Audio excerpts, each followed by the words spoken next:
तो hello guys, कैसे हो आप सभी लोग। तो पिछली वाली वीडियो में आपने बहुत ही ज़्यादा प्यार दिखा दिया, तो इसीलिए ये वीडियो होगा मिस्ट्रीज ऑफ इजिप्ट पार्ट 2। तो इसी तरह बाकी वीडियो पर भी प्यार दिखाइए, जिससे मुझे इंस्पिरेशन मिले और आपको इन्फॉर्मेशन मिलती रहे। तो विदाउट एनी फर्दर डिले चलिए शुरू करते हैं। क्या सच में एशियंट इजिप्ट में लाइट बल्ब एग्जिस्ट करती थी? क्या सच में ग्रेट पिरामिड ऑफ गीजा में एक बड़ा सा हिडन चेम्बर है? और क्या सच में इजिप्शियन किंग ने 3000 फीट बड़ा एक मैसिव मेज बनाया था, यानी एक भूल भुलैया? और ये गिरा हुआ पिरामिड किसका है? तो आज की वीडियो में हम जानेंगे ऐसे ही कई इजिप्ट के राज। तो चलिए शुरू करते हैं। Number 7, the hidden chamber of Giza. Giza के पिरामिड को the great pyramid of Egypt भी कहा जाता है, क्योंकि ये इजिप्ट का सबसे बड़ा पिरामिड है, जो कि 150 मीटर ऊंचा है, यानी 490 फीट ऊंचा। और इसको बनाने के लिए 2.3 मिलियन स्टोन ब्लॉक्स का यूज किया गया है। और कहा जाता है कि इसके अंदर किंग खोफू की मम्मी है। तो क्या आपने कभी सोचा है कि सिर्फ एक डेड बॉडी को रखने के लिए कुछ ज्यादा नहीं हो गया? ऐसे कुछ ज्यादा नहीं हो गया। तो ऐसा सोचने वाले सिर्फ आप अकेले नहीं हो। दरअसल 2017 में ग्रेट पिरामिड ऑफ गीजा को साइंटिस्ट की एक टीम ने स्कैन किया था और उन्हें एक चेम्बर दिखाई दिया, यानी एक रूम दिखाई दिया। और ये चेम्बर पिरामिड के सबसे बड़े चेम्बर से भी बड़ा था और इसको हिडन चेम्बर नाम दिया गया। साइंटिस्ट का मानना है कि इस चेम्बर को जानबूझकर छुपाया गया था, क्योंकि पिरामिड के सारे चेम्बर आपस में कनेक्ट हैं, लेकिन कोई भी रास्ता या कॉरिडोर इस चेम्बर तक नहीं जाता और इसका कोई डोर भी नहीं है। तो अगर इसके अंदर कोई चीज़ रखी गई है तो इसे बनाते वक्त ही रखी गई है, उसके बाद इसको पूरी तरह से सील कर दिया गया है और साइंटिस्ट को अभी तक पता नहीं कि इस चेम्बर के अंदर क्या है। Fact number 6, the destroyed pyramid. Egypt के पिरामिड सालों से कुदरत की मार सहते हुए अभी भी जैसे के तैसे खड़े हुए हैं, लेकिन ये गिरा हुआ पिरामिड किसका है? दरअसल ये फेरो जेडफ्री की कब्र है। लेकिन ये गिरा हुआ क्यों है? कुछ लोगों का मानना यह है कि इस पिरामिड की कंप्लीशन से पहले ही किंग की डेथ हो गई, तो इस पिरामिड को बनाना आधे में ही छोड़ दिया गया। और कुछ कहते हैं कि 2000 साल पहले जब रोम में नए स्ट्रक्चर्स बनाए जा रहे थे, तब रोमन्स इस पिरामिड के स्लैब्स को निकाल कर ले गए। और कुछ तो कहते हैं कि ये फिरौन बहुत ही ज़्यादा क्रूर था और इजिप्ट की जनता इससे बहुत ज़्यादा नफरत करती थी, तो इसीलिए इसकी मौत के बाद लोगों ने इसके पिरामिड को गिरा दिया। लेकिन ये सब कुछ सच नहीं है। दरअसल सच ये है, ये फिरौन चाहता था कि इजिप्ट में सबसे ऊंचा पिरामिड इसका रहे, लेकिन इस चीज़ के लिए उसके पास इतने ज़्यादा रिसोर्सेस नहीं थे कि वो ग्रेट पिरामिड से भी ज़्यादा ऊंचा पिरामिड बना सके। तो उसने सोचा कि क्यों ना मैं पहाड़ के ऊपर एक पिरामिड बना दूं जो सबसे ऊंचा दिखेगा। तो इसी एक होशियारी की वजह से ये इजिप्ट का एकमात्र ऐसा पिरामिड है जो गिर चुका है। Fact number 5, the mystery of king Tut's death. दरअसल किंग तूत एक बीमारियों से भरा हुआ राजा था, जिसकी मौत सिर्फ 19 साल में ही हो गई थी। लेकिन इसकी मौत कैसे हुई ये जानने में साइंटिस्टों की मौत आ रही है, क्योंकि उनके लिए ये पता लगाना बहुत ही ज़्यादा मुश्किल हो रहा है कि इसकी मौत कैसे हुई।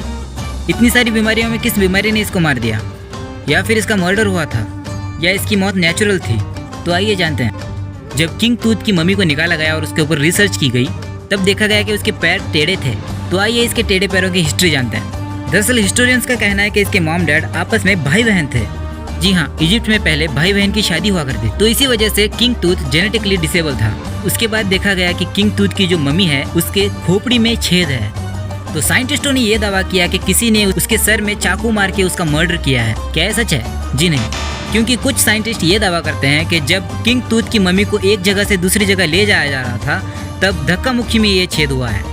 बाद में जब साइंटिस्टों ने किंग तूत की मम्मी के पैरों को देखा, तो उसकी एक पैर की हड्डी टूटी हुई थी।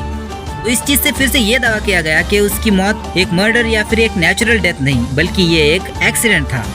तो साइंटिस्टों ने यह दावा किया कि किंग तूत चैरियट में, यानी एक रथ में बैठ के कहीं जा रहा होगा और उस चैरियट का एक्सीडेंट होने की वजह से वो चैरियट से गिर गया और उसका पैर टूट गया और खोपड़ी में भी चोट आ गई। तो क्या ये सच है? जी नहीं। दरअसल कुछ आर्कियोलॉजिस्ट और साइंटिस्ट ये कहते हैं कि इजिप्ट में चैरियट्स में बैठने के लिए सीट नहीं हुआ करती थी, लोग ऐसे खड़े होकर जाया करते थे। और किंग तूत के तो पैर डिसेबल थे, तो ऐसा लगता नहीं कि वो चैरियट में खड़े भी हो सकता था। तो साइंटिस्ट इस चीज़ से भी डिनाई करते हैं। और कुछ साइंटिस्ट कहते हैं कि इसकी मौत निमोनिया से हुई थी। क्या ये सच है? पता नहीं। इसका एक्सीडेंट हुआ था? पता नहीं। इसकी मौत नेचुरल थी? पता नहीं। क्या इसका मर्डर हुआ था? पता नहीं। साइंटिस्टों को बस इतना पता है कि किंग तूत मर चुका है, लेकिन कैसे मरा पता नहीं। Fact number 4, the lost land of Pant. Ancient Egypt के राइटिंग के अंदर द लैंड ऑफ पंत के बारे में कई सारे रेफरेंसेस मिलते हैं। दरअसल ये एक अफ्रीकन किंगडम था जो गोल्ड और ट्रेजर से भरा हुआ था और मिस्र के लोग इसे गॉड्स लैंड कहा करते थे। लेकिन क्या ये लैंड एग्जिस्ट करती थी? तो इसका जवाब है जी हाँ। तो चलिए बात करते हैं इस लैंड की निशानियों के बारे में। इजिप्ट राइटिंग में कई बार इस लैंड का जिक्र किया गया है और एक एशियंट इजिप्ट टेम्पल में क्वीन ऑफ पंथ की पिक्चर भी है। इजिप्ट में साइंटिस्ट को 2 बबून्स के ममीज मिले। इजिप्ट में तो ये स्पीसीज नहीं पाए जाते, तो ये स्पीसीज कहाँ से आई? इन ममीज पर रिसर्च करने के बाद ये पता चला कि ये मम्मी आज के ईस्टर्न इथोपिया से लाए गए थे, यानी अफ्रीका के एरिया से। शायद द लैंड ऑफ पंथ वहीं पर थी। फैक्ट नंबर 3, क्या एशियंट इजिप्ट में सच में लाइट बल्ब एग्जिस्ट किया करते थे? वेल, थेरीज के हिसाब से जाएं तो जी हाँ। इजिप्ट के कई सारे टेम्पल्स में इस तरह के स्कल्पचर्स देखने को मिलते हैं और उन्हीं टेम्पल में से एक टेम्पल है डेंडरा टेम्पल। ये डेंडरा शहर का एक टेम्पल है जहाँ के एक बड़े से रूम में इस तरह के स्कल्पचर्स देखने को मिलते हैं जो देखने में ऐसा लगता है कि कोई ये लाइट बल्ब है। ये देखिए, ये देखने में लाइट बल्ब के ऊपर के कांच की तरह है और ये अंदर की तार की तरह है। और ये जो आप वायर देख रहे हो, ये इस बल्ब को करंट सप्लाई करता है।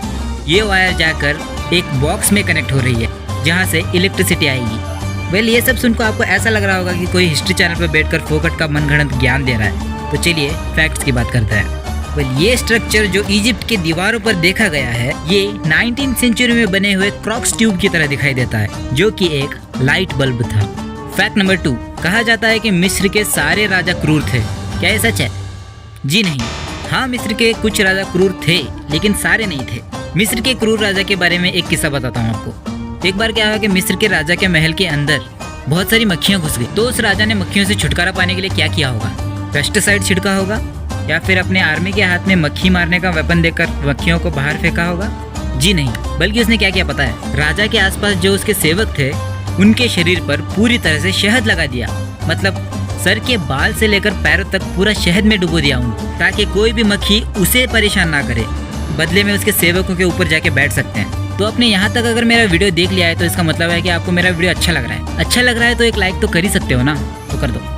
फैक्ट नंबर 1, अ लॉस्ट मेज ऑफ इजिप्ट। कहा जाता है कि आज से 2500 साल पहले इजिप्ट के एक राजा ने एक बहुत ही बड़ा मेज बनाया था, यानी एक भूल भुलैया बनाई थी। ये मेज 1000 फीट चौड़ी थी और इसके अंदर 2 फ्लोर थे और इसमें टोटल 3000 कमरे थे और सारे कमरे मेज के थ्रू एक दूसरे से कनेक्टेड थे। और इसका एक अंडरग्राउंड फ्लोर भी था जिसको फेरोज की ममीज को रखने के लिए बनाया गया था। बहुत सारे एशियंट राइटर्स ने इस जगह के बारे में बताया है, लेकिन समय के साथ साथ ये मेज जमीन के अंदर दफन हो चुकी है। तो कैसी लगी आज की वीडियो? कमेंट कीजिए और बताइए आपको नेक्स्ट वीडियो किस टॉपिक पर चाहिए। और लाइक करो यार, आपके लाइक के लिए तो वीडियो बन रही है। और इतना सब कुछ कर रहे हो तो सब्सक्राइब भी कर ही लो यार। तो हम मिलते हैं आपको अगली वीडियो में, तब तक के लिए बाय।